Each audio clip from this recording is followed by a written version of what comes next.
టాలీవుడ్ చిత్ర పరిశ్రమలో ఎలాంటి సపోర్ట్ లేకుండానే సోలో హీరోగా ఇండస్ట్రీలో హిట్ సినిమాలతో ఎదిగాడు రాజ్ తరుణ్. పరిశ్రమలకు వరుసగా హిట్స్ పైన హిట్స్ అందిస్తూ అందరి మనసు దోచేస్తున్నాడు.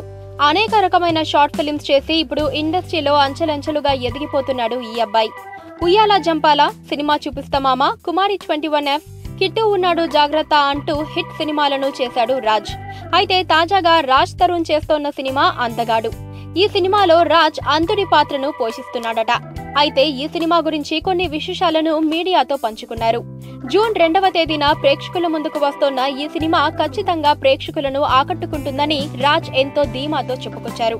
మీడియాతో రాజ్ తరుణ్ ఇంటర్వ్యూలో యాంకర్ హీరోయిన్ హెబ్బా పటేల్ గురించి చెప్పండి అని అడగగా అప్పుడు రాజ్, నేను ఆ అమ్మాయితో 3 సినిమాలు చేశాను. తను చాలా బాగా యాక్ట్ చేస్తుంది, చాలా మంచి అమ్మాయి, క్యూట్ గా డాన్స్ చేస్తుంది అని చెప్పుకొచ్చాడు.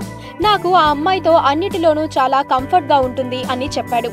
చివరిగా యాంకర్ అడిగిన సుత్తి ప్రశ్నలకు, అలాగే మీరు హీరోయిన్ గా 3 సినిమాలకు హెబ్బానే ఎందుకు తీసుకున్నారు, ఆమె అంటే మీకు ఇష్టమా అని అడగగా రాజ్ తరుణ్ కి కోపం వచ్చి అతనిపై విరుచుకుపడ్డాడు.